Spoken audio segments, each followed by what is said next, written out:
Welcome back to the 10th anniversary season of Why Blank Lost. I'm David Bloomberg, and much like Matt, I'm not just some old guy with a funny beard. With me, of course, is my co-host, who I know would never spit water in my face, Jessica. Oh.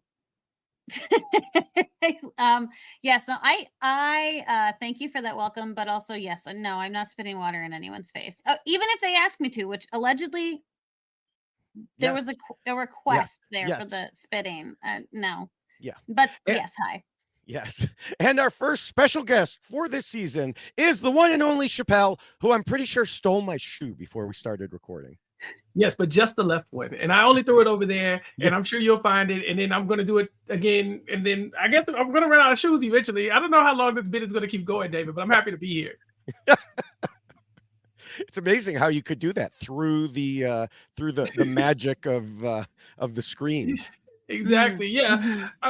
Yeah, I have so many. Well, that's a different conversation. The man with the shoe, with the left shoe, that's a whole different conversation. But I'm very happy to be here to talk about why Blank Lost with y'all today. So I know that some people may be thinking, why do we need a podcast on this? Isn't it obvious? But the thing is, now, a lot of those people didn't even bother to click on it. But for those of you who did, thank you. And the thing is, even the most seemingly obvious results can involve more complicated reasons that we need to look into. Now, unfortunately, I predicted that Nicole would be the first out of her tribe. I didn't want it to happen. Wait a minute. Me too. Did you too? Okay, well, I don't take notes on what you predict. That's up to you. Well, this is why we're both raising our hands right now, okay? Yes. We would like some credit. I am very, very wrong all of the time. So, sorry, Nicole, I was right about this. Yeah. Chappell, on the other hand, I think has a much better track record as far as being correct. I was very concerned about this tribe as a whole, and so I'm not shocked that it's Nicole, but also I think I was rooting for her. I think I really was hoping that she would surprise a lot of us. Yes. Yeah, I was rooting for her, but when I made my prediction, I had to put that aside. Someone unfortunately has to be voted out first. Right. So. Right. And she at least seems to be taking it well. So that's good, unless she's just putting on a brave face. But for anyone who is new to this podcast, welcome. Each week, we look at how the person who was voted out played the game compared to a set of guiding rules for winning I originally wrote way back after season 1 and have been updating ever since. We use all the non-spoiler information available to us from what we saw on TV, interviews, social media, and secret scenes. The newest published version of the rules can be found by going to robhasawebsite.com/yxlostfeed and clicking on the link bubble for the Survivor rules. It's a few seasons out of date. I've been making the modifications elsewhere, like the season 48 version modifications were in the RHAP email newsletter. So, those can still be found. Now, what's important, of course, about this podcast is, as Stephen Fishback said on Know-It-Alls, just follow the freaking rules.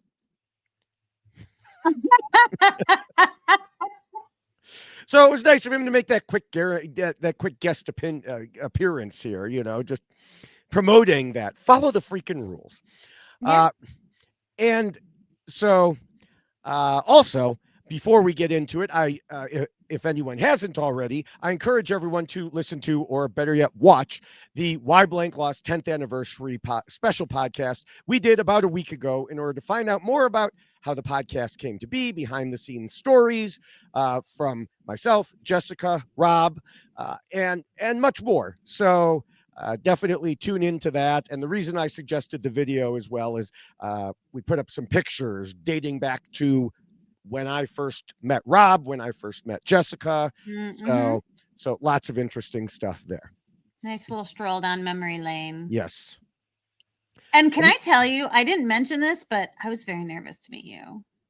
Ooh. Like in person. I was very nervous. Because you I don't see this way about you, because I hadn't really seen you, because all of the podcasting we were really doing was just audio. And then I was finally, so I wasn't really sure. You were very you're very studious and very professional. And I was like, I hope this goes okay. But apparently it went fine, because here we are so many years later. How far we come. Yeah. Turns out I'm a lot of fun too. Yes. Very fun. if I do say so myself. Uh, all right. Well, before we address how Nicole did in terms of the rules, we always have some other things to discuss. I want to start with something Jeff Probst said near the beginning of the show. He said, Survivor is always evolving. And it's not because of the twists or the advantages. Oh, Survivor evolves because of you, the player. And you heard Jessica's reaction to that, which was the same as mine. Because, yes, we agree, if I can speak for you, Jessica, we please. agree with that statement. The issue that I have is he says something like this every year or two, but his actions don't correspond to the message because it keeps messing with twists and advantages and stuff that often takes away the options from the players. Like recently, making journeys randomly take away someone's vote without any choice. That isn't helping the players.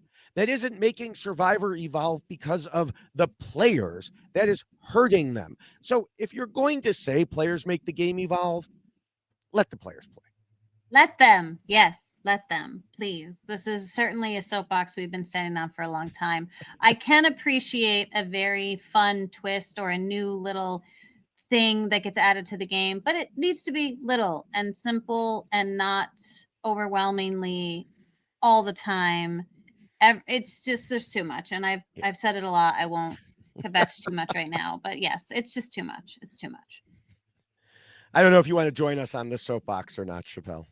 I mean, it has been said, but I have to agree with y'all. It's, nobody wants to see these people take all this time out of their lives to go and play this game, this once in a lifetime game, and then they get eliminated based on something that had nothing to do with any choices that they made. You know, like I don't mind people losing votes, but it should be something that I did that made me lose the vote, not you picking me out of the crowd and saying, "Hey, you come on, you're about to lose your vote today." You know, that's not fun.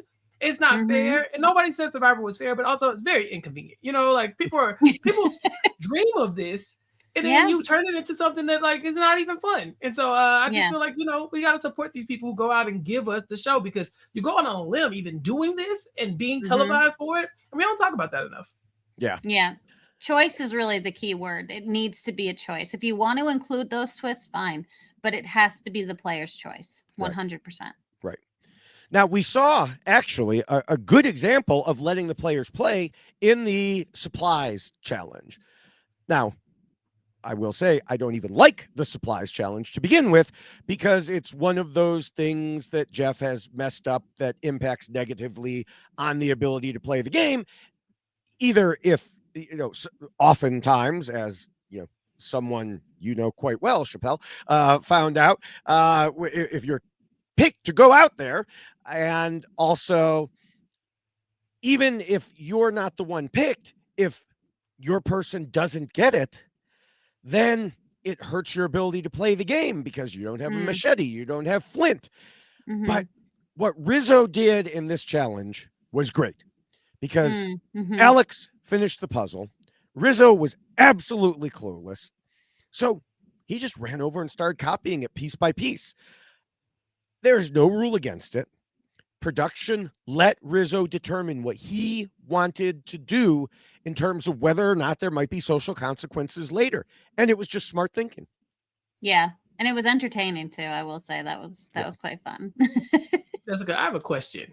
When you were on Survivor and they tell you to dig, because I'm watching Alex and he's digging and it feels like he's in the right spot. He got to go deeper, right? Like, I feel like, did he get frustrated with just like, you feel like you're in the same spot for too long? What is that like? Because I feel like that sucks.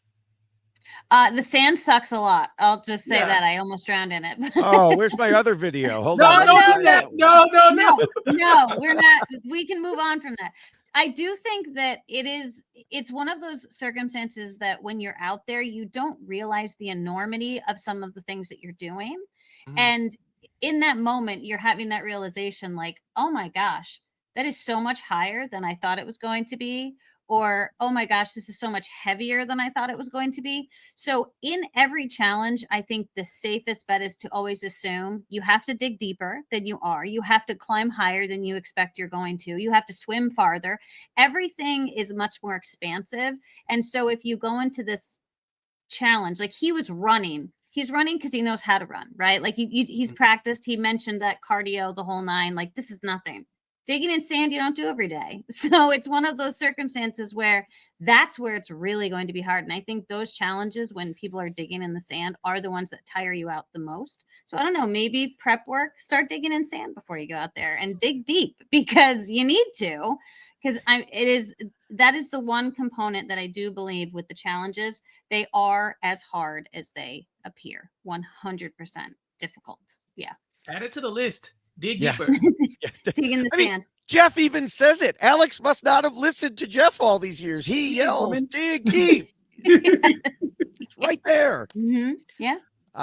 Yeah, from what we saw, it didn't seem like Alex held a grudge, so I don't think Rizzo will have any blowback from this, except Rizzo kept apologizing, which I thought was adorable. Yeah. Like, to Alex while he was doing it. It's like, don't hold it against me. I thought that was fun too, because he was acknowledging it, but also like, listen, you're letting me do this. So and then when Alex did cover it for a minute, Rizzo made some comment like, "Yep, absolutely, understand," or something like that.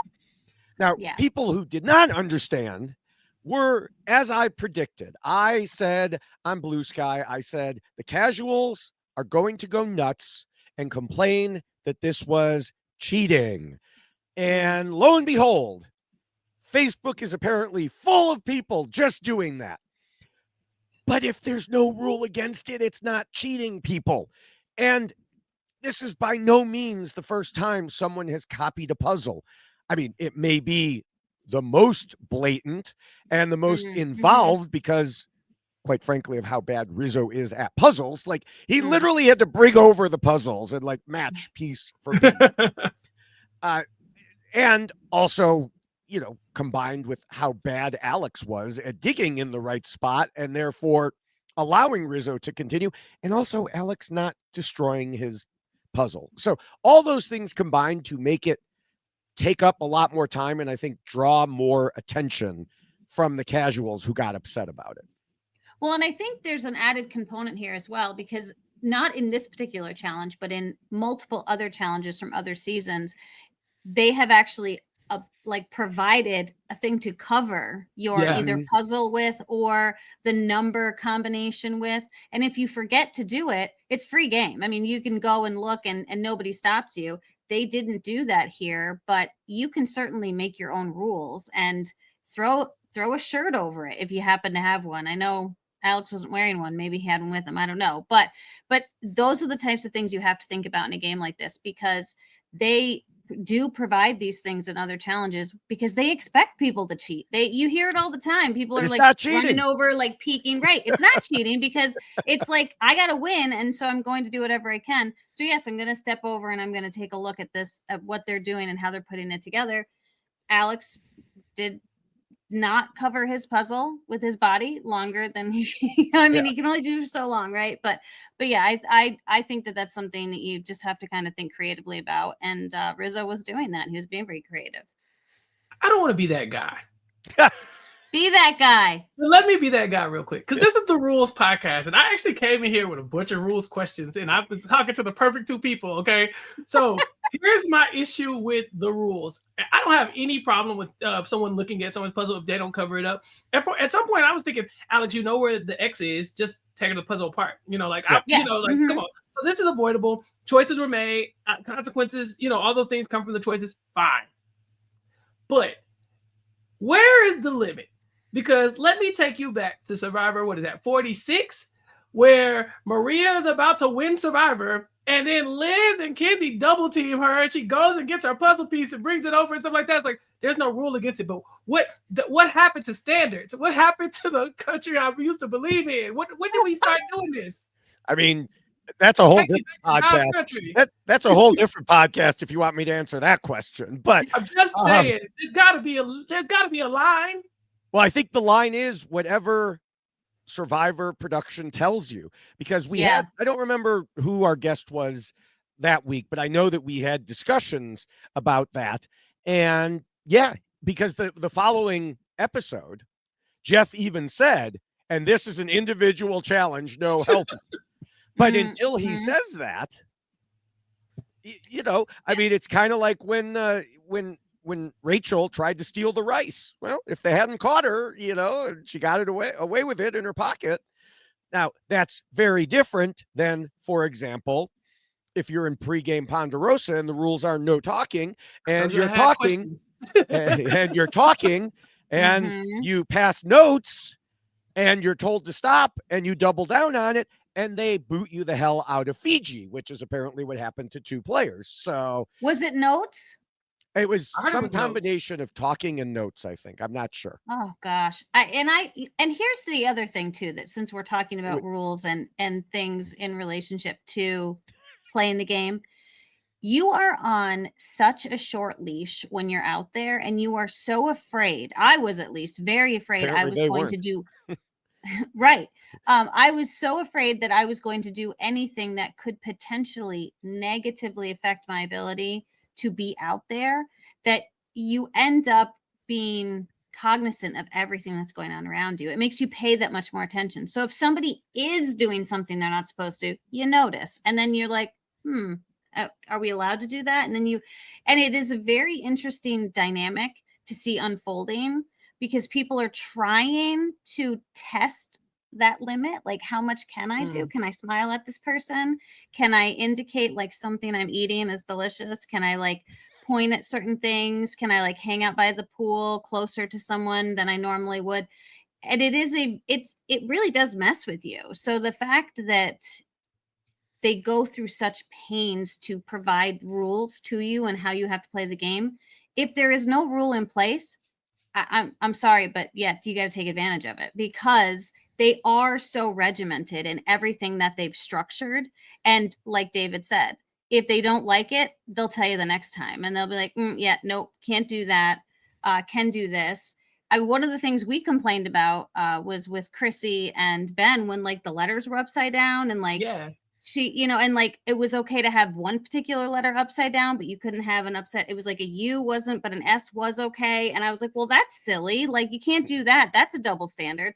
So it is crazy how many things they have to think about and prepare for, because you never know what the players are going to do. You never know who's going to push the limit and do something different. And so in that particular circumstance, you know, Jeff was like, yeah, no one can help each other. But when it happened, it was like, oh my gosh, you allowed to do that? Is it okay?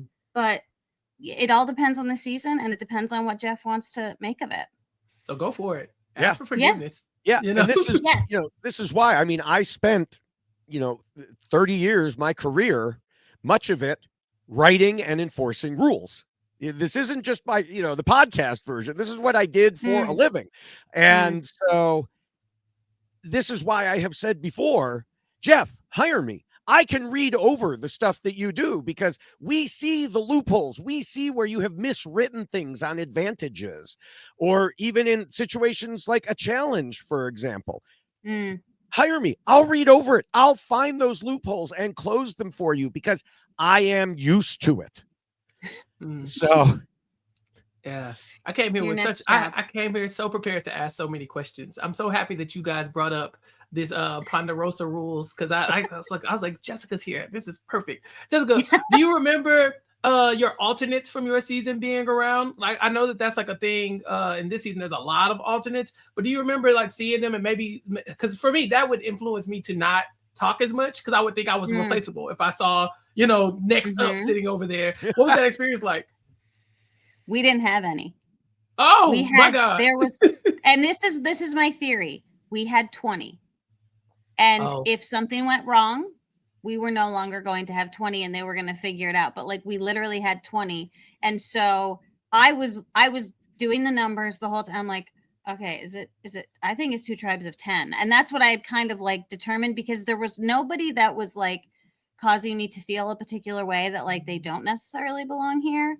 And then I was so happy, because I'll give you another little insight. Okay. You don't know who's on your tribe. You're trying to figure out who's on your tribe, and you're, you know, the color schemes and whatnot, but people are wearing their regular clothes. It's not necessarily color oriented yet. But then when they do finally announce, okay, tomorrow morning, you're all getting up at 2:00 in the morning and the game's going to start, and you get to go in and actually put on your game clothes. And then everybody like walks back in and you're like, and you're starting to like realize like who's where. And then in that moment, I knew, I'm like, yep, it is 10 people on each tribe. And I was so ecstatic because I'm like, okay, we've got 2 big tribes and that'll be lovely. But that was my read on the room, was that we were all in the game and that nobody was an alternate. But again, I've never sat through a season where there is alternates. It sounds like from the interviews that we've listened to, they're involved in everything, right? From like they're like they're involved in the process. But yeah, I mean, we just had 20 and that's what they did. Wow. Yeah. Jason said that he said he found out the night before, like 30 minutes before he went to bed, that he was going to be on. That was crazy. Like I just and I guess that would make me very nervous to break any rules. I'm not gonna lie to you, because I would be thinking like they could just call in the next guy. He's right there. If it was just 3 of us and I felt like it was all of us involved, like, okay, they can't get rid of me now. It's fine. It's too late. Where are they gonna find other people? You know? Yeah. and then the way Jeff described it, at least on the On Fire podcast, I already did a short video on this, but the way he described it, that it got worse after they warned these people. Like, who do you think you are that you're making it worse afterwards? Yeah, I don't understand. Well, and I will say that I do think that we've seen a little more like people being emboldened with how they either are, even after the game, people were posting things like pictures together, and you've been told you can't do that either. And again, maybe I'm just more of a rule follower. Hey, because remember, just follow the freaking rules. Right. This is a game for $1 million, and that was stressed upon us throughout the entire time I was on the island. When I was on the jury and somebody wrote someone's name in a way that made it almost difficult to determine who it was, Jeff got mad and was like, this is a game for $1 million. Don't F with my game. I mean, he was angry because there are huge stakes, right? It's huge. And if you can't interpret who is written down on a parchment, well, that could be a huge deciding factor in who goes home and how do you deal with that particular issue. So I can understand their desire to maintain control, because it is a game for $1 million and you do have to respect components of it. But it's also a game that does allow the players some leeway when they are playing the game with what they can and can't do within the confines of the game. And so, yes, you have to be very mindful of what you can and can't do. You have to know when you can push. And there were things that I figured out. I was like, okay, I can do this. And I know that this is going to be okay. But that's on the player to really make those determinations. But you could be risking it for yourself if you do it too quick, too fast, too soon. You got to maneuver a little bit and push and just see kind of what you can get away with, right? It's the way to do it. And those 2 people apparently pushed a little too much.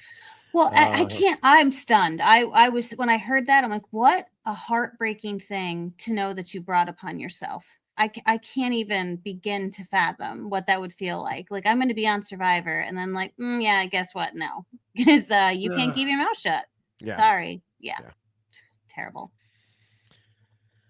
Well, getting back to some of the players here before we get to Nicole again, on Alex's tribe, we also had, besides Alex doing his fun stuff, we have Sophie, who I believe, Jessica, is she your winner pick? Sophie with an I. She is my winner pick.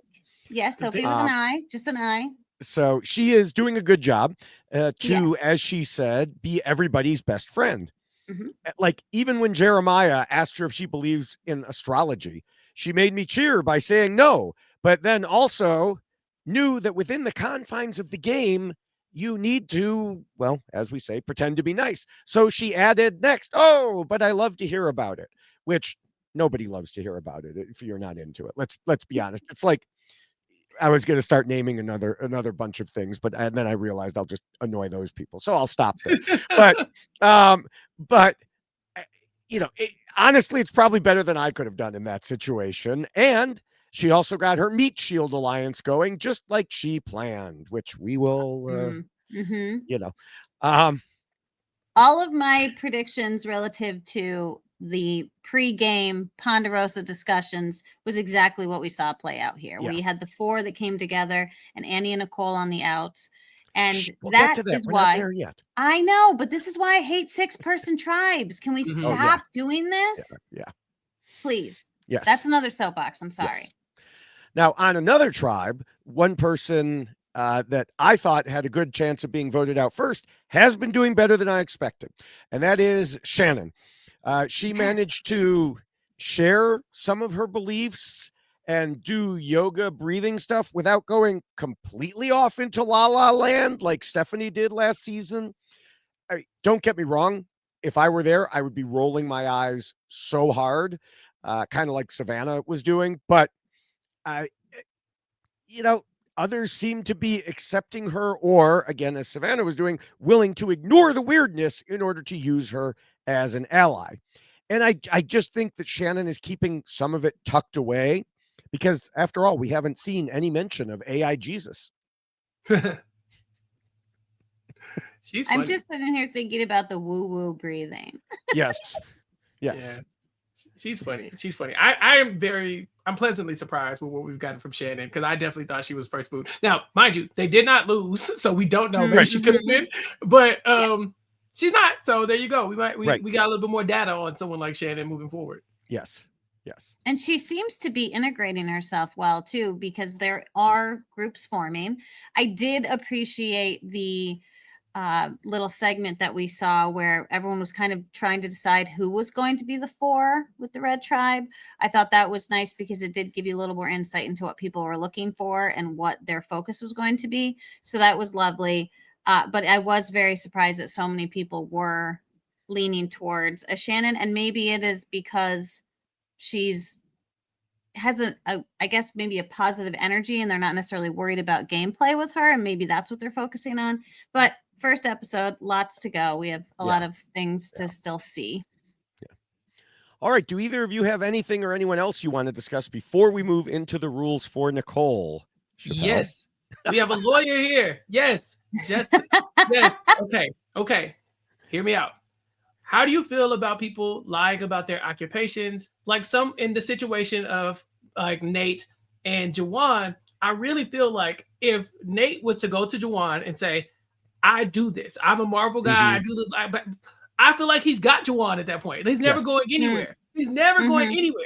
But you have like such a high profile job and you're like a threatening job in Survivor Sits, right? So like I know it probably is like one of those things you don't want to share when you think you could put a target on your back. But in this situation, I'm thinking, I don't know how much he knows. He could probably bring Juwan in if he just shared something like this.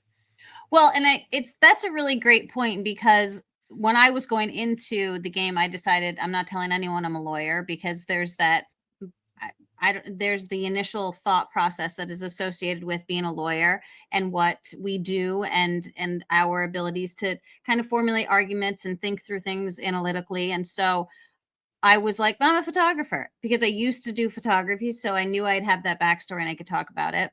But in hindsight, I feel like it might have been a great idea to share that I was a lawyer because there was another lawyer on my tribe and there was a police officer on my tribe. And the police and so it's one of those circumstances where you're like, wow, but they both lied about what they were doing too. So I didn't know that that's what they were doing. And so it is an interesting predicament to find yourself in because you don't know if someone else is lying to you about what they're doing. And I feel like Nate was weirdly close to what he does. So like when he started talking about it, I was like, okay, well, he still sounds like he's kind of important, right? Like he's working on like he ticked off like Spider-Man or something like as a big movie. So I don't see it necessarily being to his benefit to hide that component because like you said, I mean, you might just have someone who's like a huge Marvel fan, which we do have someone in this cast who's a huge Marvel fan. So it could work to your benefit, but it's you just never know. You don't know what someone is going to focus on. Salespeople was an issue, a couple of seasons ago, right? You have no idea what is suddenly going to be what gets latched onto as to why this person is now deemed a threat. He thinks it's a monetary thing. maybe that would be true. But I think you are correct as far as Nate's occupation, because it's so cool. I think everyone would be like, I want to talk to Nate. And I want to I really want to get in. Even my daughter was Googling him and like going, oh my gosh. So I think that it depends on the circumstances for sure. But in Nate's case, I think it would probably, yes, be to his benefit to share, because I do think he would find an ally if he did so. In my mind, he was put on the same tribe with Juwan for that reason. You know, like, and that's quite possible. Yes. Right. Yeah. Like they got the biggest Marvel fan they could find. They found the Marvel guy and they're like, all right, now go. And like the two of them, he's like, yeah, I used to do something years ago with Marvel, kind of like flippantly. And Juwan freaked out. I was thinking, like, this is like, so I know it's probably difficult, like you said, like maybe financially, he doesn't want people thinking that he's like, he doesn't need the money or that he shouldn't deserve to be here and all this other stuff. But man, I know a lot of people are lying about their occupations, but I don't know, the way casting is going, sometimes it might be beneficial. You don't know who they put on your tribe. Yeah. Well, yeah. And I do feel like the tribes as of late and the people that are on them all seem to have like these crazy jobs. Like there's a rocket scientist again. What is happening? Where's the chicken farmer? Like what happened to just like those types of characters as well? So I was quite blown away by so many individuals that we saw this season. And I do miss can we not all have like these extravagant, awesome jobs? Like, could it literally just be someone who is, maybe they're just, it's just something, I don't know. They're all incredibly like impressive. And not that a chicken farmer isn't impressive, but it's like, I, traveled the world and went to Harvard. And then I decided I was going to open up my own company. And I have 3 of those. And now I'm also the lead singer in a rock band. And I've won awards and toured. And you're like, where does it stop? Yeah. Bring back the lunch ladies. Bring back Lunch Lady Denise. Where are all the podcasters? They had one season with podcasters, and that was it. Yeah. That's it. Yep. I would love a Lunch Lady Denise. Like, let's do it. Like, let's do that. Yeah. Okay. Thank you. Yeah, that was my question. I've been sitting on that one for a while. 'Cause I was like, I just feel like this job thing is a little bit overblown, or maybe it's just a detriment if you are keeping it from the wrong person. I mean, and I could see that. I think lawyers will always be something you don't want to say. I mean, who wants to be called a lawyer? But, aside from that, I think that, he could have found a way to say he worked on those movies without saying I was the producer of those movies. There's got to be a way that he could get the cool factor in there. Yeah. The full cool factor without the money factor, I feel like. Yeah. Okay. So it's still early, so maybe, who knows? Right. Yeah, he might. Maybe it'll come out. Yeah. All right. Well, there were, of course, some other things going on. I will be putting some of those, and have put some of those, on my YouTube shorts at David Bloomberg TV, or TikTok at David Bloomberg TV. But before we get to how Nicole did, we do want to mention that the rules we are about to discuss are available in a shorter and much more colorful version in a poster form. So go to robhasawebsite.com/YXLostFeed, scroll down to the poster and click on it. And in addition to the poster, you can also get the poster design on a t-shirt and the checklist design on a t-shirt. And again, all of those are at robhasawebsite.com/YXLostFeed. Well, it seems clear that Nicole was voted out in large part because she was seen as weaker in challenges. But we've seen players with those issues make it through early votes in New Era Survivor. So there must be other factors. Why wasn't Nicole able to break into, or even attach to, the majority alliance in order to reduce the impact of her challenge performances? At RHAP, we know Survivor, and we know why Nicole lost. Now, the first and most important rule is, of course, to scheme and plot. On the show, we didn't see too much of this from Nicole, but we saw a lot of it from the other 4 members of her tribe. The bromance of Jake and Alex, and then the aforementioned Sophie and Jeremiah, leaving Nicole and Annie on the outs, like you mentioned a few minutes ago. Jessica. I know I jumped ahead. I'm so sorry. Terrible. The difference seemed to be that Annie was on the outs in part because she didn't know how to get in, and actually rejected attempts by that group to have some bonding. Whereas Nicole tried to get in with them and just wasn't able to, because she told Mike Bloom, I knew that the 4 of them were working together, and then it was just finding a spot in that 4. I didn't care if I was number 5. I didn't want to be the first one voted out. And so I was like, okay, I'll try to fit into this group. And I tried really hard with Alex. I tried really hard with Jake. And you didn't really see that in the episode, but that was the reality of it. And then she added later, it was hard to kind of find your niche in that and your spot in that group if you weren't looped in like that bromance or that 4. Yeah. And this is, again, why I don't like Tribes of 6, because it really does boil down to, and I know I've said it before, but if you can bring together 4 that quickly, the other 2 really are, they're struggling immediately. Yeah. And to try to fit yourself into 4 when nobody wants to go home first, you just don't want to. And here we are, the Tribe of 6. So we're good. We're solid. We have a 4. That's it. There's no reason to rock the boat. And we've seen this time and time again, when you do decide that, like, oh, I want to rock the boat and it's too soon and it's not the right time, it can have negative impacts on your game moving forward. And so these 4 were like, we're good. That's it. Like, done and done. Like, we have the 4. You were 2. We came together. So yeah, it really does put Annie and Nicole in a very difficult spot.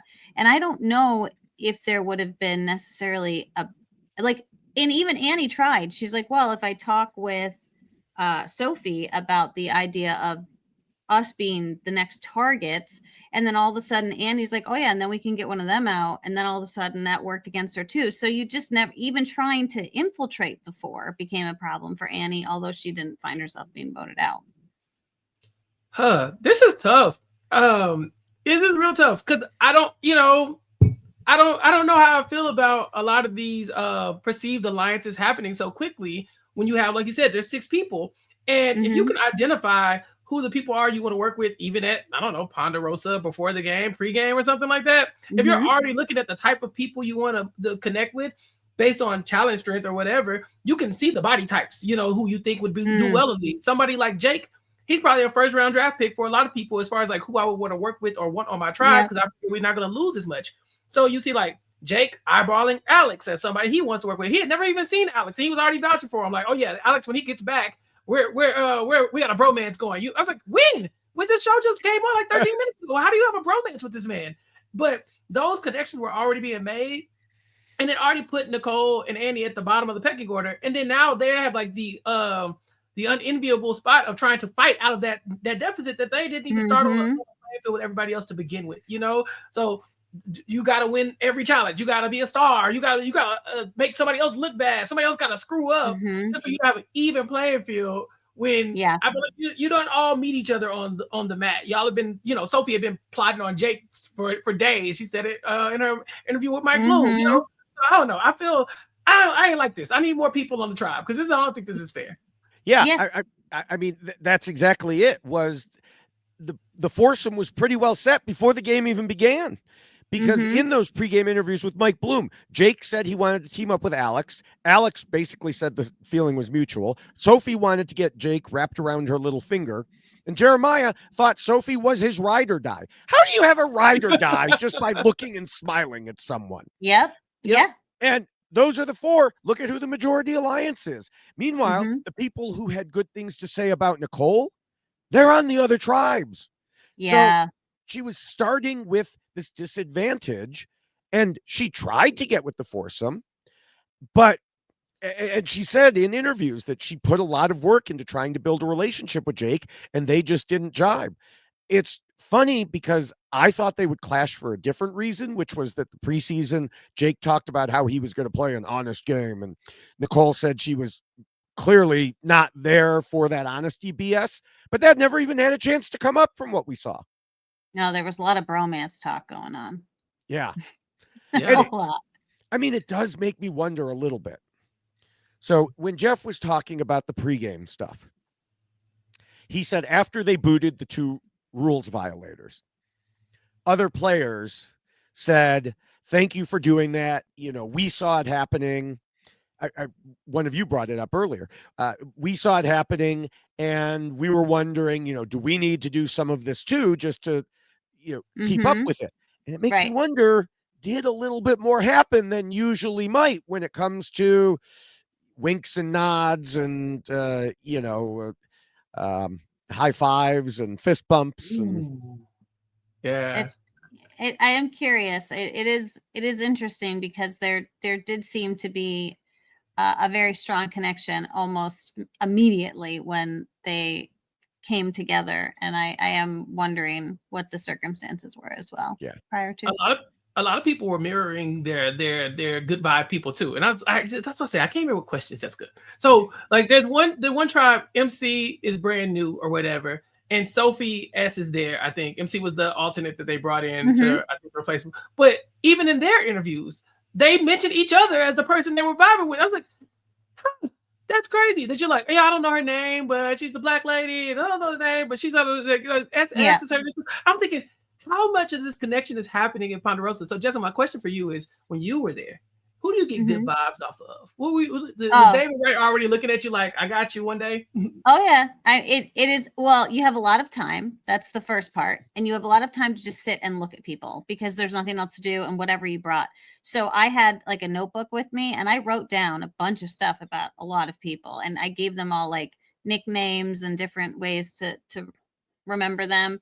But Sunday and I thought we were going to have a really great connection because there was a lot of, she was a winker. She winked a lot. So I was feeling very good about her. Paul, I had actually gotten a vibe from in California, but when we were at finals, that was where I first met Paul. And so you bring all of that then into the game and you're like, that's the guy that I saw at finals, and that's the guy that I felt like I had a vibe with, and then you find yourself out on the island with them, and it is very interesting to watch where people. I mean, Rob has talked about, Rob Cesternino, about where people sleep at night, right, is a thing. Well, where people sit in Ponderosa is a thing too, and I spent an entire day sitting at a table across from Ken, never talking, but like literally sitting at two people right across the way. He was coloring pictures. I was like drawing in my notebook, and like, but you're picking up stuff from each other when you're sitting there, right? And so you can't help but get a certain sense from people. And then once you get on the island, you might have a completely different vibe. And that happened as well. There, like Cece, I thought she hardly ever smiled at Ponderosa. And I'm like, she is going to be hard. I was just like, this girl came to play. And then we got on the island and she was just like so joyful and sweet and kind. And I'm like, what the hell was all that back there? So you just never know what people are going to then end up bringing into the game. But you have so much time on your hands, and then they put you in all these interviews and they force you to talk about all those people, and they're like, so anyone you notice, anything you're thinking?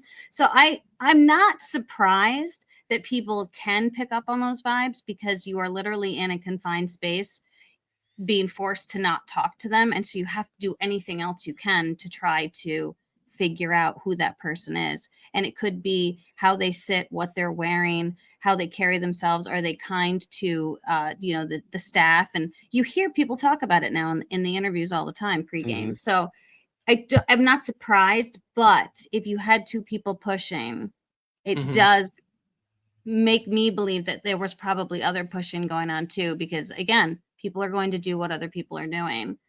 So there's some potential issues there, I would think, that you had some rule violators. Yes.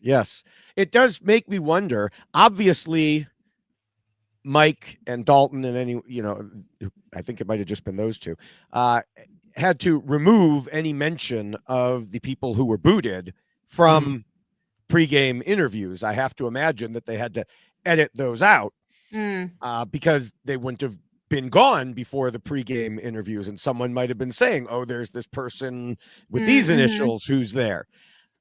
But I also wonder if when Shaheen was an alternate, yes, if they learned from that they need to, that production needs to have Mike edit that out, because Shaheen was able to learn a lot just from those interviews. Like, oh, this is how I'm being perceived when I go back as a not alternate.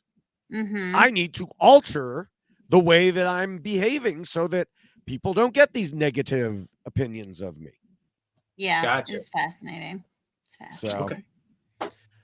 So Are you preparing yourself, Chappell, for when you get out there?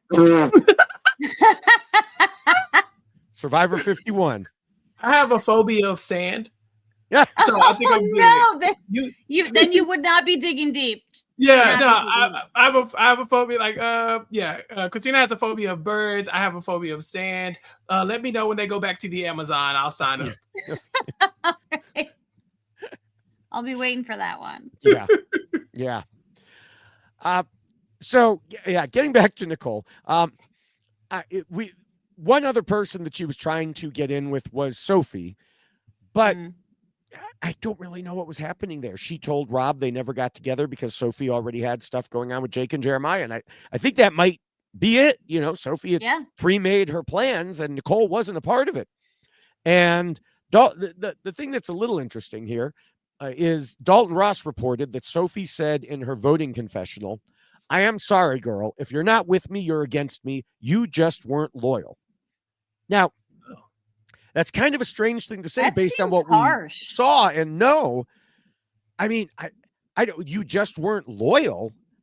To who? You've never had a chance to be loyal at this point. So that's weird. Unless it's literally that, like, if you aren't with me, you're against me, like she said. So she wasn't with Sophie, but it sounds like that was Sophie's choice. I did not mean to make that reference. Yes, you did. You did. I did. You own it. I did not. That's very interesting. I didn't know. I didn't get disloyalty off of her. I don't know. Maybe we didn't. No. Maybe we didn't see it. Maybe because I don't know. Because it definitely sounded like she felt like it was either going to be her or Annie. So I don't know why throwing Sophie's name out, what that would do for you. Like I don't know. Maybe it's misinformation. So maybe somebody lied to Sophie to make sure that they didn't get too close. That could be. That could well be. Yeah, and they just didn't show it because they didn't need to. It didn't matter. Right. Yeah. Right. Yeah. And especially since they weren't showing that voting confessional. The only way we even know about it is because Dalton was on site. So now Nicole did seem to make a bond with Alex, but not enough of one. And Alex was making alliances with everyone, even a pinky promise with Annie.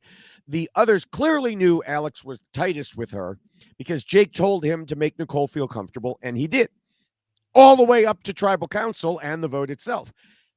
You know, we've said this before in certain situations. Nicole tried, she did her best, but the others simply out-schemed her.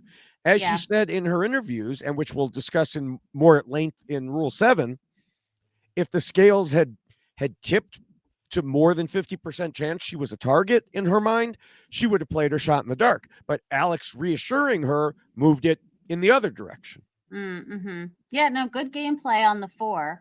And there is really no reason, as I mentioned earlier, to rock the vote. If you're in the 4, you're in the 4. You've got the majority. And unless it's a shot in the dark, you're still not negatively affecting the 4 because the backup plan is going to be Annie. And Annie has a vote because Nicole is voting for Annie. So you really don't have to. Well, if there was a shot in the dark, she wouldn't have had a vote. That is fair. But they'd have all revoted and voted for these Annie. Damn changes to the game. I have to keep all these rules straight, right? I know it's only been. Stop it! The shot in the dark is ridiculous. My question. I agree. Do you think she should have played the shot in the dark though? Like, I mean, like even like if you feel like it's at 50-50, do you think that you just go ahead and do it? You might as well because your one vote is not going to matter clearly. Because can we wait till Rule 7 to get into that? Oh my God! You're making us jump. We're going to get in trouble. I had questions. My bad. I know. Follow the rules. Come on. Just follow the freaking rules. Not my strong suit. Okay, but I'm trying. Listen, it's hard with David. He'll remind you. And now he has a backup. He can use Steven. Gosh, it's not just David anymore. Steven doesn't even know he's appearing on this podcast. He doesn't, but thanks, Steven. Next thing I know, Steven will be saying, David, you're right. And then you'll be playing that too. I've got that in a different one here. Hold on, All right, well, we can move on to the second rule, which says not to scheme and plot too much and to keep your scheming secret. I don't really think Nicole had any issues here because, I mean, she couldn't get her scheming going to begin with, and then there was nothing to keep secret. Unless there was some weird loyalty thing we don't know about. Yeah. I don't know. Did either of you have anything else for that one? No, I think I'm good. No? Yeah. Chappell, you might get yelled at again. Be careful. No. I did not yell. Steven did, but I did not. All right. Blame him. The third rule tells players to be flexible. It's hard to be flexible when you can't even get in one alliance, let alone multiples. But Chappell, do you have any thoughts about Nicole for this rule? For flexibility, I mean, they didn't really give her any options. They told her kind of like, it's either you or Annie. And then I think at that point, she just has to decide, do I play my shot in the dark now or do I save it for next time where it's probably me, you know? Like, I guess there's a level of flexibility to be like anybody but me, but we really didn't see her have that conversation. Maybe she did, and maybe that's why Sophie thinks she's not she's not trustworthy. But I don't think it can be both things, right? Like it's either she was saying that to people and she wasn't trustworthy, or she never said that. She was always trustworthy. She was blindsided. She didn't know this was coming. Yeah. Agreed. Okay. Well, then we'll quickly move on to the fourth rule, which tells players not to let their emotions control them. And I feel like this is a very similar situation because she didn't have any opportunity to even really worry about this. She tried to get in good with people, and it doesn't seem like her emotions prevented that, unless you see something I'm missing, Jessica. No, I don't think so. And I do think that even her ability to keep her emotions in check when she knew it was likely between her and Annie is impressive, because being in that situation can be very scary and frustrating, and you could potentially start doing things that are not helpful, but she didn't do that in that situation. So I think she managed to keep all of that in check as well. So not an issue for her, but I don't know, maybe it would have been better to fan the flames a little bit Annie's way and to try to stir the pot in regards to Annie, because they were already kind of worried about Annie. And that's something that perhaps maybe she should have pressed on a little bit more. I feel like the show made it look like she was kind of getting anxious about what was going on. And so remember the vomit, like the show really made it seem like that, like the moment was getting to her and she vomited. But I thought I heard her say to, like, in an exit interview or something, that she said she ate a vitamin. I'm back to my questions. Yes. Now, they're giving y'all vitamins on the island, Jessica? They did not give us vitamins when I was there, but they did provide electrolyte packets. So we had an electrolyte packet to take in the, like, to have in our water. And but we did not have vitamins. Okay, so that's it. That's all I want to know. That must be a new thing. That's because you were in the times when they gave you food and everything. So now with no food, and everybody got to fight for machetes and hammers right at the beginning. Yeah. I think the marooning and that's another thing. Bring that back when people just have to go and try to, like, gather as many supplies as you can. I love that. I think that's great. That's Survivor right there. Yeah. Anyway, and find advantages that, you know, they stick in their pockets or down their pants or something. Find vitamins. They can have vitamins. I didn't know vitamins were on. Look, I'm about to say, back in my day, back when I first started watching Survivor, you better not get caught with no vitamins in a granola bar or something like that. People are tar and feather you on the internet. Now they give y'all vitamins. This is different. Well, I know. Listen, it's a different era. It's a new era of Survivor, right? Yes. You might say that. So, yes, you can certainly say that. So I do think there's a lot of things that are a little bit different. I think they might have actually started doing the electrolytes. No, actually 30, they flipped us, didn't they? I can't remember now. The season when, like, two people, like, one was medevac and the other one passed out. Yeah, when they were, like, digging in the sand for, like, salt and pepper. For seasonings. What an idiot. I'm sorry. Oop, didn't mean to say that. But yeah, so I do think that there's some very serious health concerns that they had. So maybe they went from electrolytes to vitamins to try to just make sure that people, but you can't take vitamins on an empty stomach. So I'm like, that's silly if that's what they're providing. I did not know you can't take vitamins on empty stomach. Found out the hard gosh. way. Yeah. Yeah, there are I've done that. I will admit I took vitamins one day and I was, like, immediately sick. I'm like, what the hell happened? I took vitamins on an empty stomach. Yeah. Okay. All right. Well, the fifth rule has nothing to do with vitamins. It reminds players to pretend to be nice and play the social game. Now, we might have a bit more here. So, Chappell, what did you think of Nicole for this one? I don't know. I thought she was pretending to be nice just fine. The only thing that really stood out to me was that apparently the tribe really did a good job of pitting her against Annie, to where like she thought Annie was coming for her, so there was no reason for her to ever go and try to reach across the aisle and work with Annie. And so maybe that's the thing that she was missing, right? Like if they compare notes, they realize, okay, well, it's the two of us at the bottom. Is there any way we can bring somebody to our side? You know, is that for Unbreakable? Should we start to work together to do that? Like, is there more room to play if you are able to play nice with somebody, even if they're, you know, the other target on the chopping block? I don't know. Yeah. Yeah, I do want to point out, because some people who did not, have not seen the interviews might think, well, spitting water in someone's face is not very nice. But according to her interviews, that was Jeremiah's idea. And, not that I think that would get her voted out. I have seen some comments on some of my videos about that. Some people have half joked about it. If someone did that to me, I'd vote him right out. She did also say, because people then immediately said, well, why didn't she just pour water on him? And she said, oh, I didn't think of that. In the moment, he said, spit water in my face, and she did. So there you go. No, thank you. Nope. I don't care how much mud I have in my eyes.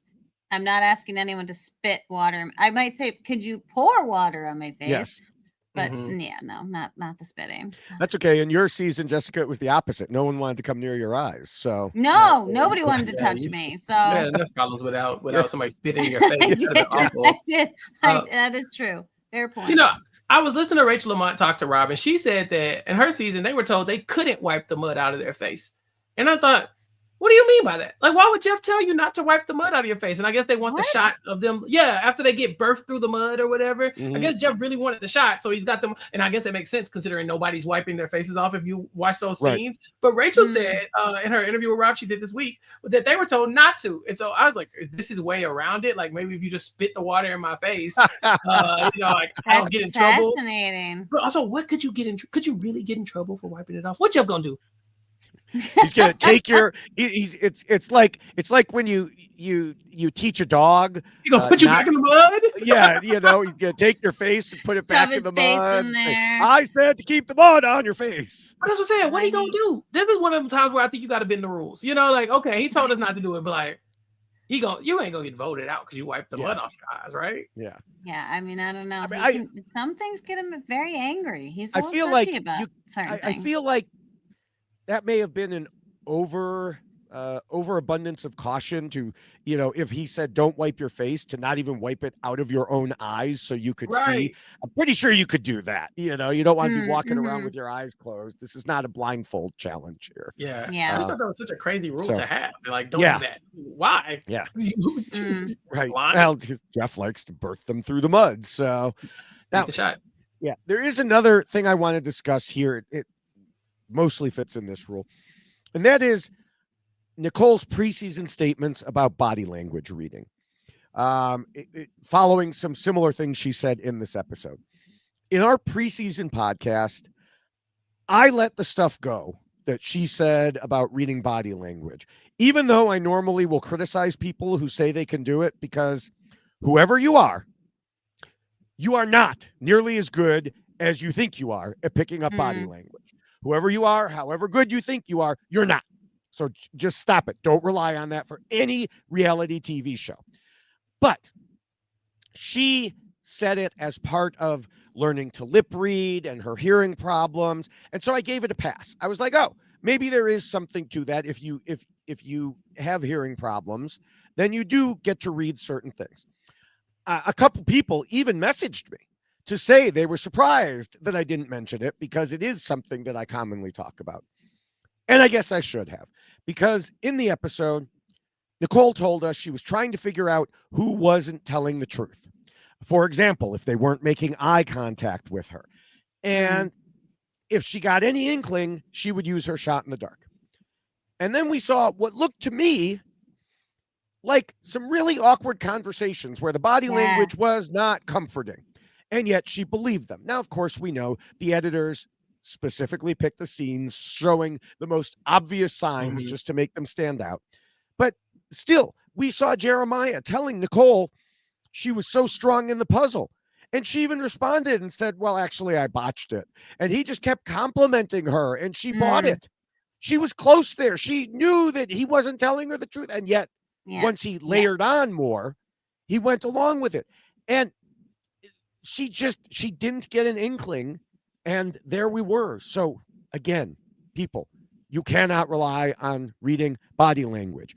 Even something as simple as looking you in the eye. People could look you in the eyes and lie to you. It happens all the time. Yeah. And also, if someone starts a sentence with, honestly, this is what's happening, they're not being honest. Yeah. I'm just going to throw that little tidbit out there. I can't stand when anyone is communicating with me in a situation where, like, I am a lawyer. I'm an attorney, right? I might have some conversations with people now and again that I need to make sure that I can deem them credible.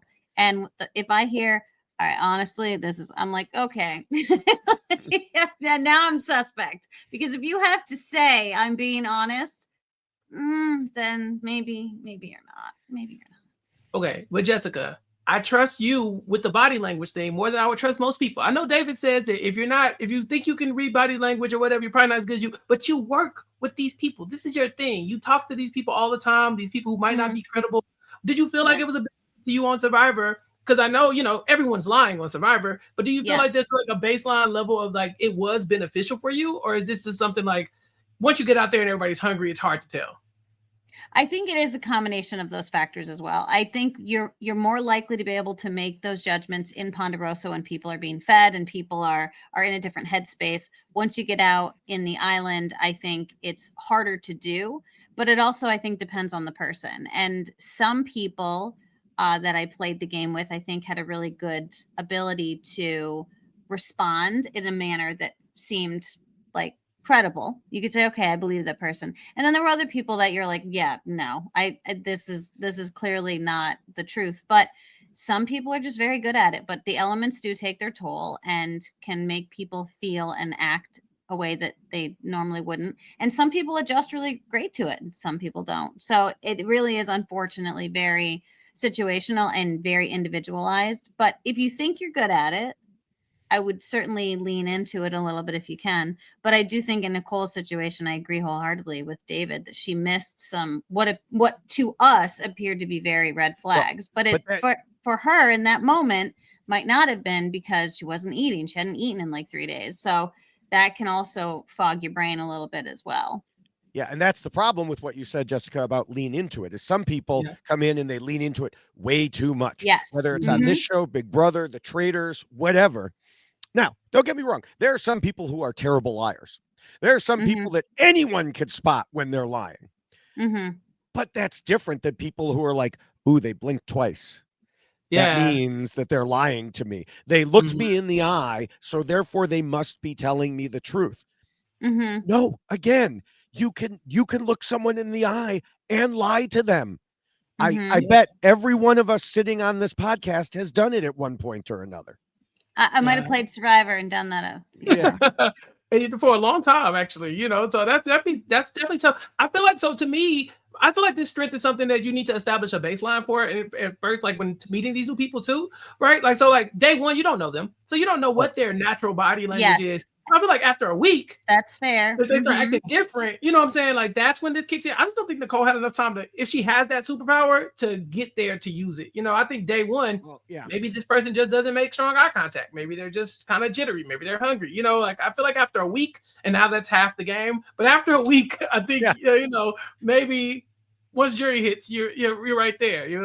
And that's a very good point, because like I have resting serious face. Like if I'm sitting there thinking, like it annoyed me so much. I would be walking through the office and I would just be thinking about something, and someone would be like, oh, it's not that bad, smile. Now, first of all, people who say that, you don't actually know how bad it is, so shut up and don't say that to someone you don't know. But besides that, I didn't think that I was frowning or angry or anything like that. I had someone tell me one of my videos. He said, well, this was the only video where your cover, the first thing I saw was you smiling. So I watched it. I'm like, yeah, I have resting serious face. And so there's that. But also, like, I would come up to someone's cubicle and I would, kind of lean against the post and have my arms crossed like this because it was comfortable. But if you read the body language, people, that means that I'm protecting myself and hiding something. No, it means that was just the way I was trying to lean against the post, Yeah. So, yeah, like you said, that's a great example. You need to know what the baseline is. Because if I cross my arms all the time, well, then it clearly doesn't mean what the book says. Right. Yeah. Mm-hmm. Okay. Very fair point. Don't mind me. I'm just asking questions. I'm here. Here. I got the rules people in front of me. This is the time. Right. I'm just waiting when this podcast goes out. I know on YouTube someone is going to post and say, "How is this podcast an hour and a half?" Without even before they listen to it, they're going to be like, "How is this an hour and a half?" But that's it's fun. Then we'll respond and say, "Listen to it. It's fun." Yeah, questions. So. All right, well, we'll move on to the 6th rule, which warns against being too much of a threat. And as we'll discuss when we get to Appendix A, Nicole was not viewed as a threat. Quite the opposite, unless you say they viewed her as a threat to, making them continue to lose challenges, I guess.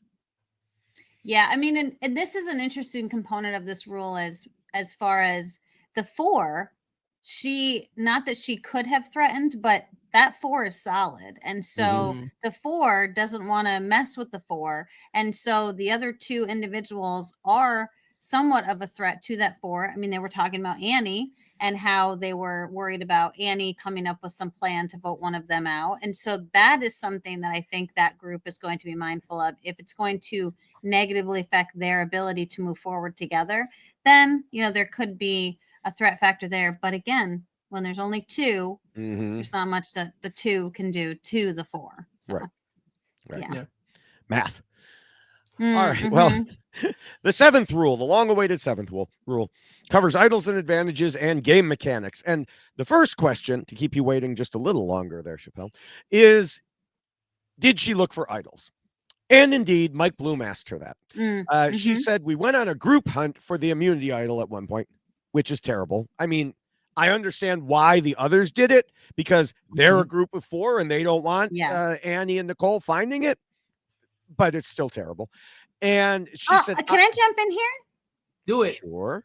I don't. Sure. Look, Chappell's like, yes. And you're like, yeah. Because I think I'm thinking along the same lines as you. Go ahead. Okay. Yeah. So if she wants to ingratiate herself into the 4, what better way to ingratiate herself into the 4 than to be like, let's find an idol together. And now this will be our idol. It's in her hand, right?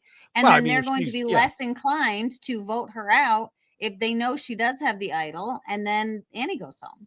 I just mean in general, it's a terrible idea to do a group idol. Oh, yeah. No, he's like, I mean, in general, sure. But I think in her particular circumstance, that's one way that you can try to bring yourself together, because again, they're complaining about Annie separating herself to the idols, and that was a concern they had. But you have Nicole hearing that probably and going, well, then I'm certainly not going to do that. So we'll do a group hunt instead, and then they think I'm with them. But she did indicate that she was looking by herself as well. So it's a combination of the 2. But I can understand why she would decide to do that in this particular circumstance.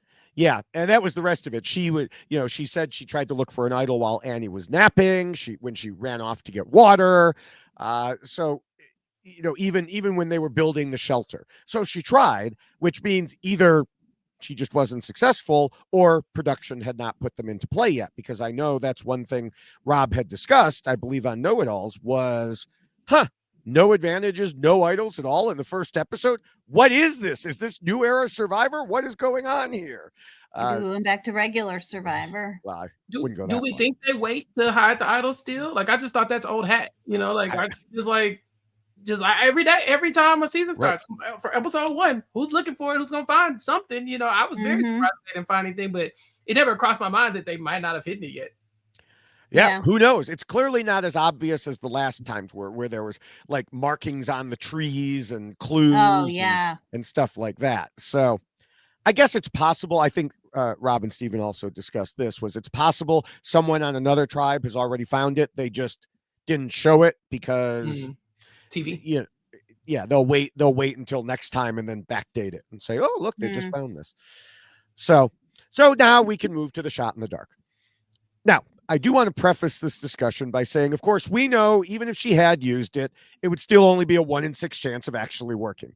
However, 1 in 6 is better than 0 in 6, which is why we need to talk about it. Yeah.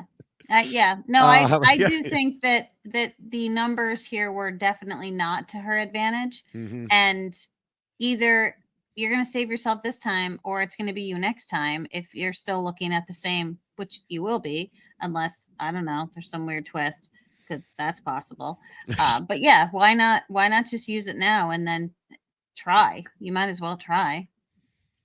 It sounds like these recent years, especially last season for sure. Like, because I think Star said it, and somebody else like I was saving my shot in the dark for when I thought it was really me. And like I get that, but to me this was like this is a game of inches this time. You know, like it could have been you, and you're looking for something to tilt the scales a little bit, but you're about 50-50. Like, to me, 50-50 is kind of like go for it, whatever. Well, you know, like if you're wrong, you can pick up the pieces that you got 2-3 more days to fix this. You know what I'm saying? But if you're right, then you potentially saved yourself. And then now that someone else is going out of the game that you probably didn't expect going out, maybe you have a little bit more wiggle room. So I feel like anytime you can get more time, that's really what you're looking for. Like I understand the urgency, like the urge to keep it. But if it's something like 50-50, I say just go for it. Yeah, I agree. I mean, we talked about earlier how the main alliance assigned Alex to reassure her that she was fine, and he clearly did a good job of it. But even so, I think we all agree the signs were clearly there, and she should have played it. You know,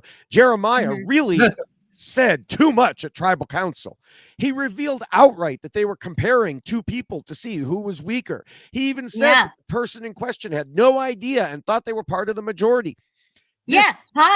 This almost alerted her, but then Alex was like, "Oh no, you're fine. We're obviously talking about Annie."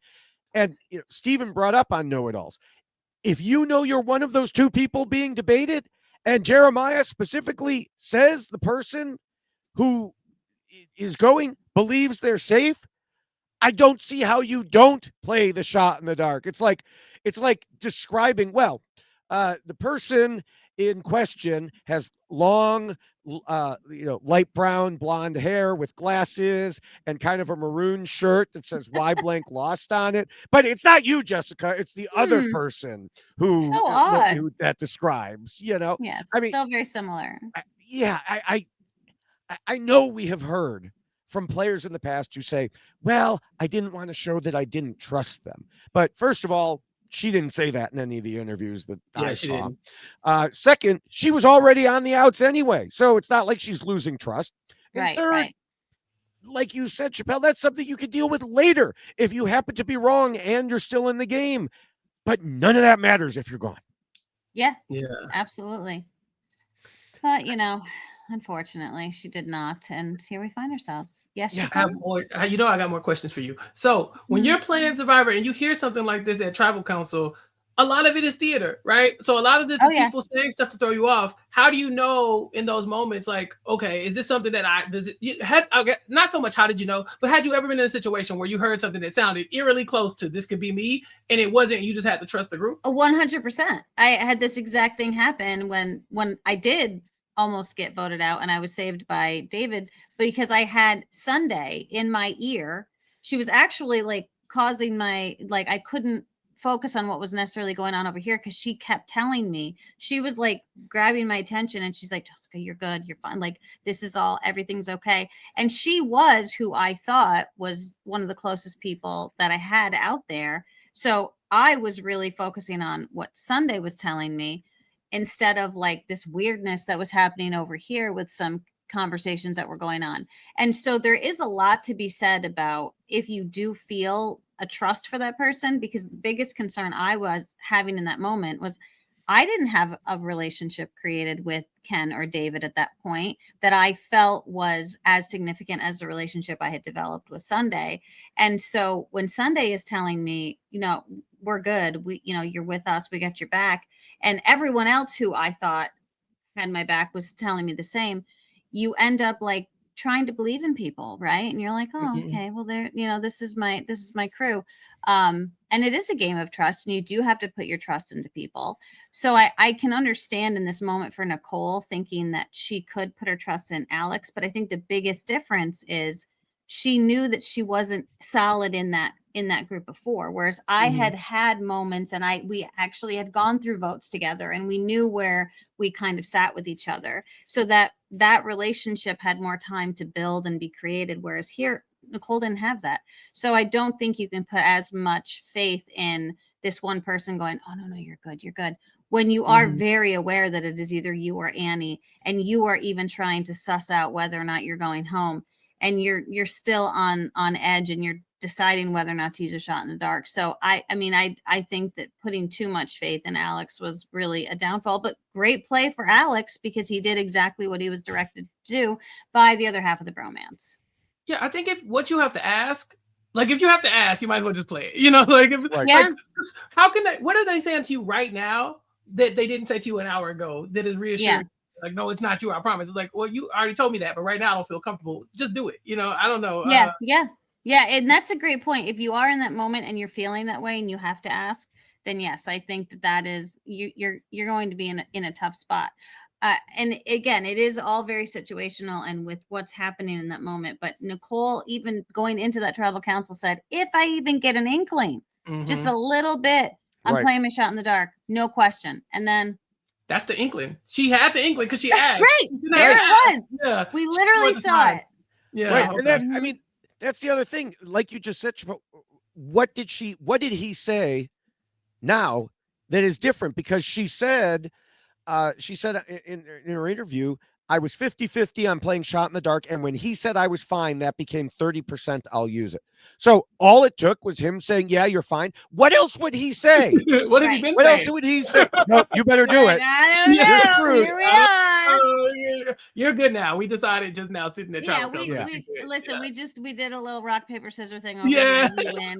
We're all set. It's fine. Yeah. So, I mean, like we said earlier, they out-schemed her, and she really just needed to play it. Yeah. So, moving on to Appendix A, which discusses people keeping their end goals in mind when voting, and we talk about voting out the weak, then the strong, then the weak, then the strong. And at the very beginning, it, of course, often makes sense to vote out the weak players in challenges if those players are not part of your alliance. Indeed, Jake flat out said, the game plan is to get rid of the weak, which isn't too surprising coming from the guy who was described as both Hulk and Thor. He's not even on the right tribe for that. But often recently, someone who was seen as weaker in challenges has made good alliances, so they were kept around. And indeed, this appendix specifically says, sometimes being weak isn't a function of challenges, but rather of alliances. It's true that by winning the immunity challenges, your tribe stays strong and you stay away from tribal council. But when there is a choice of voting to keep someone who is strong in challenges, but isn't aligned with you, or someone who is weaker in challenges, but will be a long-term tight ally, go with the ally. That should always be your top concern. This can often cause debates within the tribe in those early votes. But they didn't even have to debate that aspect because, as we discussed earlier, Nicole wasn't anyone's ally. I mean, yes, there was Alex, but that was just, his side chick. He had something, with Annie, and another one, and not to mention the core alliance. And even knowing that Annie tried to get Sophie to turn on the guys, they still kept Annie. But the point is, without an alliance to worry about, that, on Nicole's end, they were able to default back to the original meaning of being weak. And that's simply negatively impacting them in challenges. Yeah. No, and I think it is in the most simple terms. Yeah. I mean, that's really what it boils down to, unfortunately. And I do think the list that it was a little bit terrible that he kept ticking off more things that she was not able to do. I'm like, okay, we got it. Like, calm down, Thor. It's okay. Like, I mean, I was about to go through some of that list too, because she was on the puzzle for the marooning challenge. She couldn't get that done. She took the lead in the table maze, couldn't get that done. And then Jake talked to Alex and Jeremiah and added that she was slow when it came to running and cardio. And Sophie said, there's a reason why we're losing. Annie or Nicole, I'm trying to figure out which is worse. Now, a lot of times we will say, don't put yourself front and center. Don't put yourself in that puzzle position. Don't put yourself in that caller position.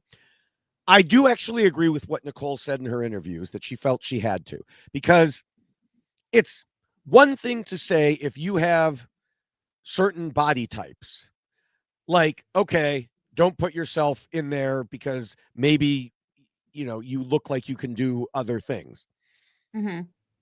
She already started out at a disadvantage in that regard.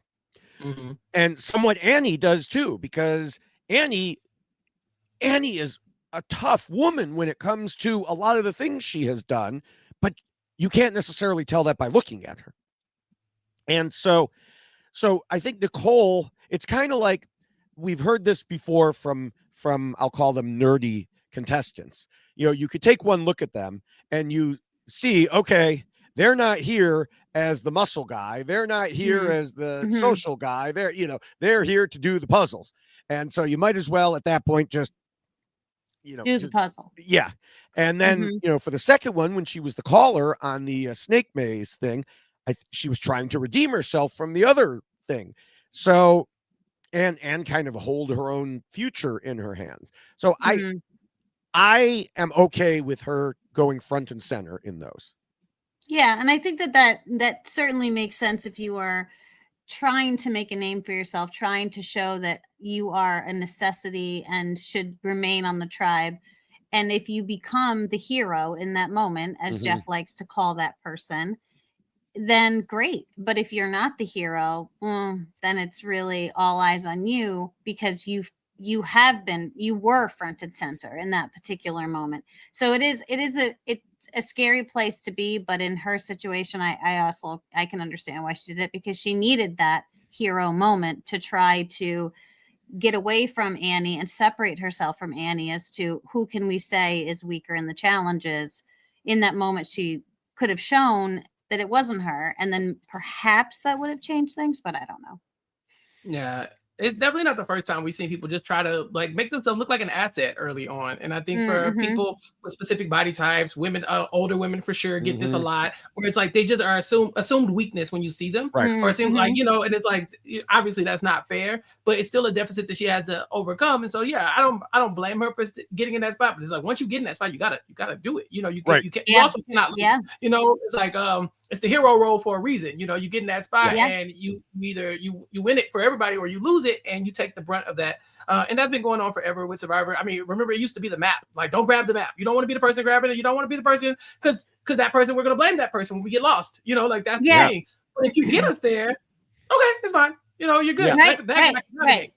So I don't mind it as much. Yeah, just to wrap up, this appendix in their voting confessionals, again, provided by Dalton Ross. Alex said, this is not personal at all. We just need to have a strong tribe. Jake said, in part, you're just the weakest link today. So, again, they even emphasized it there. So, tough. All right. Well, with that, it is about time to wrap things up. So, Chappell, what are your final thoughts on Nicole? Like I said, from jump, I don't change at all. I'm very disappointed that we didn't get to see more of her. She described herself as a cross between Shambo and Boston Rob, and I was dying to see what the hell that meant. And I don't think we got a lot of either of those things in this episode. Some wacky moments for sure, but I just feel like there was a lot more. I see that casting saw something in her that could have probably popped on screen when she was on screen. I thought she was a good time. But yeah, bad tribe draw. That's the thing. Yeah. It can happen to anybody, and it happened to her. But there are definitely things that she could have done differently that probably would have helped. But it does feel like she probably got the short straw here on a lot in a lot of situations. Yeah. I agree wholeheartedly with that. I do think that unfortunately it did come down to tribe draw. As you mentioned earlier, David, many people who spoke of Nicole pregame were not on her tribe. And so unfortunately she finds herself in a group of individuals who were all eyeballing each other. And then ta-da, they all ended up on the mat together. And that's a really hard thing to break when you, again, have only 6 and you are very early in the game and no one wants to go home first and you're looking for any reason to vote somebody out. And unfortunately, Nicole and Annie provided reasons that supported the 4 that had already formulated. And then they could just look to Nicole and Annie and kind of debate which one should go and which one should stay. Unfortunately, Nicole found herself as being determined the weakest. I do think she could have had a lot of great material. She was very unassuming, but appeared very funny. And also another one who's incredibly smart. So I think we've missed out on Nicole. And I do think we likely missed out because of tribe dynamics, unfortunately for her. So I'm glad she's taking it well, but yeah, it's got to be a hard thing to find. And also she was aware even going into it. She said, this is going to be a very hard group for me to fit into, essentially. So she knew it. And that's a disadvantage right off the rip when you know that you just feel it on the mat in that moment that there's something off. And unfortunately for Nicole, she found herself voted out because of it. Yeah. Yeah, as I said at the start of the podcast, it may seem like there was an obvious reason Nicole was voted out, but it's not quite so simple. Yes, she was one of the weaker challenge players, but she wasn't the only one. She was paired up with Jeremiah in the immunity challenge, and they lost a ton of time getting the giant snake. But who did they blame? Well, Jeremiah was part of the alliance. She wasn't. Mm-hmm. And he even said in his voting confessional, I really don't want to have to vote you out tonight, but it's just what the majority is asking for, but this isn't my decision. And in addition to what I mentioned Jake saying about her being the weakest link, the first thing he said was, I got to stick to my top 3. As I said earlier, simply being the weakest link in challenges is often not enough to get you voted out first in Survivor these days. But being on the outs of the main alliance in a 6-person tribe is. And in this case, both of those 2 people seen as weaker in challenges were also outside the main alliance. And that alliance was essentially formed before the game even officially began. It's already difficult to get yourself into alliances, but even worse when those alliances essentially formed in people's heads before Jeff even welcomed them to the beach. At that point, the question became one of who was weaker in both areas, challenges and potentially in the alliance area. Annie is clearly not succeeding in the latter area. But to the group of 4, if you're choosing between 2 unaligned people, it makes sense to get rid of the one who is weaker in challenges. And like I mentioned Jake saying earlier, he didn't see Nicole as being good in the physical areas, but we know that Annie has competed in triathlons and lots of running and Ironmans and adventure races. So she had that edge on Nicole. But making it worse was that Nicole also didn't succeed in other important aspects of the challenges, the puzzle and the maze. Being good at one or the other can be used as a reason to keep you. Not being good at either in the small sample they've seen so far is a reason to get rid of you when you also don't have the backing of an alliance to keep you safe. It wasn't one thing or the other. It was those problems combined. And that is why Nicole lost. Sorry, Nicole. Yes. Yeah. All right. Well, before we get to predictions for the next episode, I want, come on, you're riding a streak of 1. Yeah. I want to mention that next week our guest will be the Podfather himself, as Rob Sesternino joins us for the official 10th anniversary Why Blank Lost. It'll be 10 years almost to the day from when he and I originally turned my old web column into a podcast. In addition, we do want to remind people that the rules we just discussed are available in poster form and t-shirt form. So again, just go to robhasawebsite.com/YXLostFeed. Yes, please. Oh, and people can find us too, right? I always forget this part. So yes. I am at Jessica Lewis 89, both on Blue Sky and X. And also I'm at Jessica Lewis 6789 on Instagram. My social media presence, though, is very lacking. I am nothing compared to David Bloomberg and also Chappell. I think you have quite the following as well. Am I correct? Not really. The people who they come and they don't always stay, but it's a good time over there on my social media for sure. You know, good time, not a long time. That's me. Yeah, at Recap Kickback on all social media platforms. Mm-hmm. All right. Yeah, I you have been, shall we say, much easier to follow on Blue Sky. I think on Twitter, you had all your thoughts out there. Yeah, it's a lot more peaceful now that I've let it go. Yes. You know, like Elon Musk ruined my life in a lot of ways, but he started with Twitter. I used to be so safe over there, and now it's just a mess. And so I'm on Blue Sky talking about reality TV almost exclusively. So if you want to see my thoughts on The Amazing Race right now, for some reason, I don't know, that probably won't last. But if you want to see my thoughts on the Survivor season, I'll definitely be putting it on Blue Sky. Yes. All yes. right. And you can find all of my accounts on Linktree/David Bloomberg. Or you can find me directly on Blue Sky as @David Bloomberg. And yeah, we need to get lots of Big Brother accounts came over, and it was great fun for that, which Chappell can testify to. We need more of the Survivor people coming over. It's like some came over, dipped their toes in, but then not enough came, so then they went back again. So yeah, we need everybody to come over to Blue Sky. And also, I have been posting generally 3, sometimes more reality TV short videos every day on YouTube, TikTok, and Instagram, where I'm @David Bloomberg TV. Right now, of course, they're almost all Big Brother 27, with some Survivor 49 starting to take over there. And earlier this week, in addition to the 10th anniversary podcast that we mentioned, and again, I encourage everyone to find that, I hosted coverage of the final 3 episodes of The Traders Ireland on the Tradar podcast. That's TRAIDAR.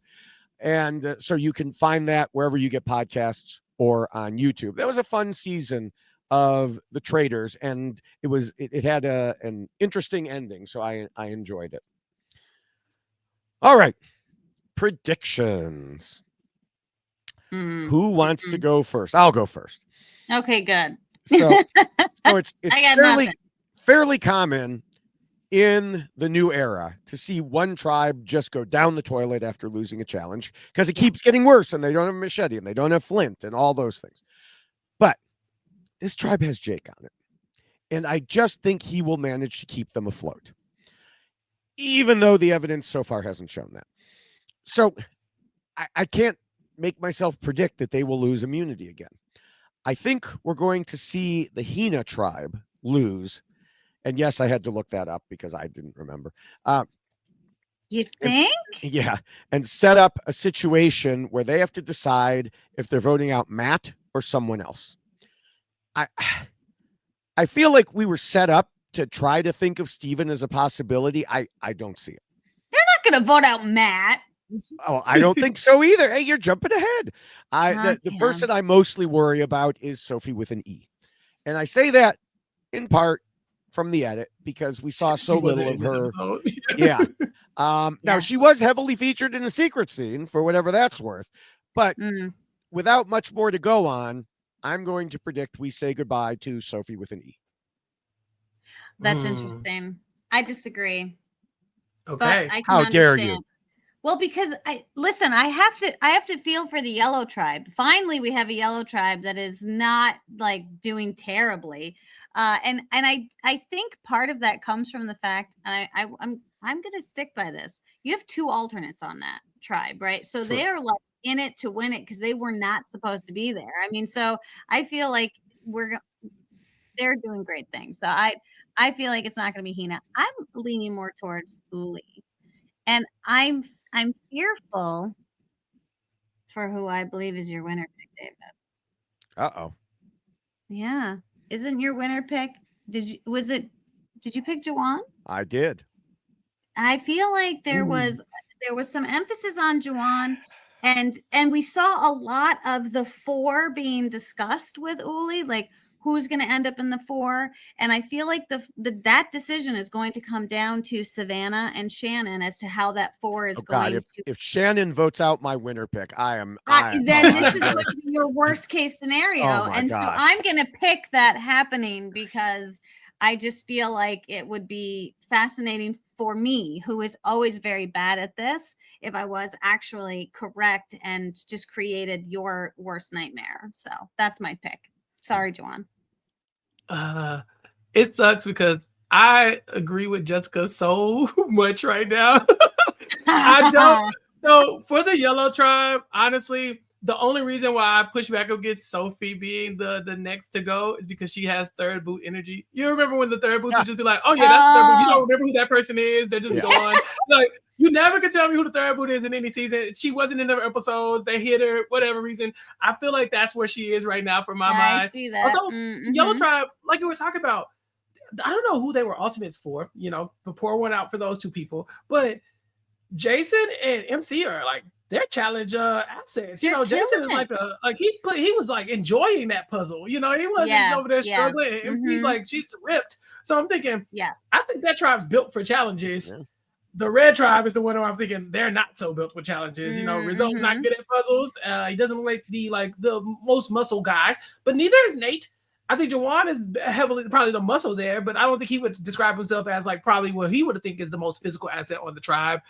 So if I'm looking at somebody who was kind of on the outs by the end of the episode, sadly, and I say sadly because I mean it. I was really rooting for Jawan, but I think he's gonna have to do something drastic to kind of get the target off his back because Nate and a couple of the other people are coming after him. So I think Jawan's going next. Oh, I don't like to hear this. I mean, like to hear this. I'm rooting for Jawan. Yeah. Listen. He seems great, but there had to be a reason why we saw all of those discussions being had. Yeah. Sorry. All right. Well, as we wrap up, I want to encourage people to check out the RHAP patron program at robhasawebsite.com/patron. You can get all the access to the special podcasts that are put out just for patrons, now including Club Condo with Chappell. As a matter of fact, what else are you up to? We talked about social media, but we didn't necessarily talk about what else you're up to.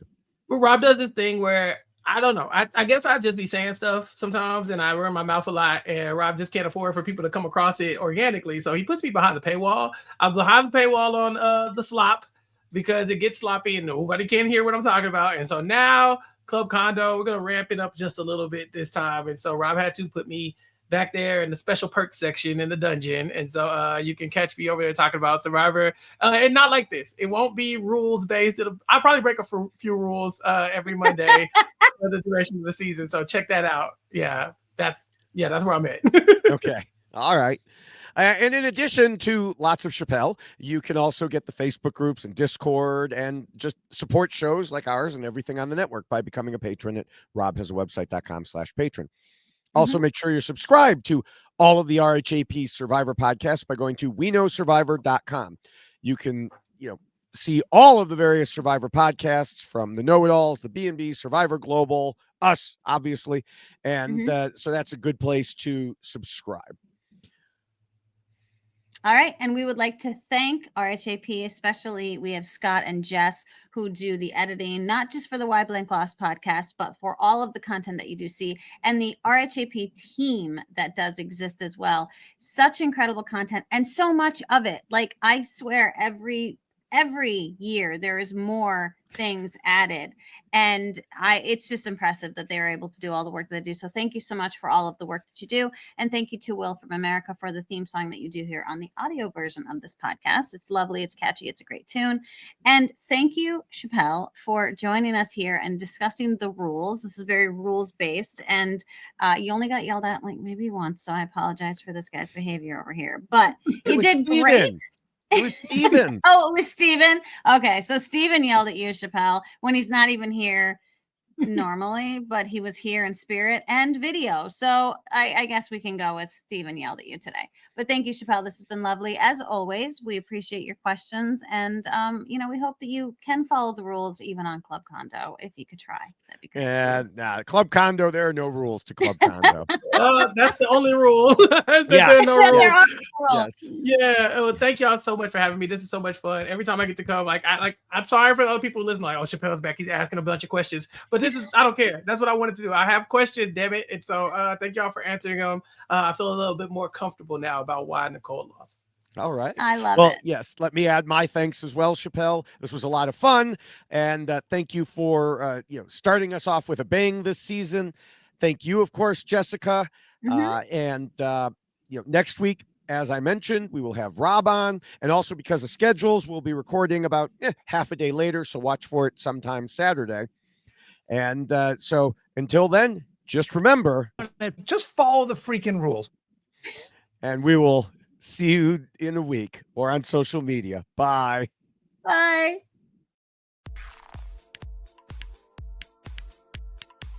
This is RHAP. We know reality TV.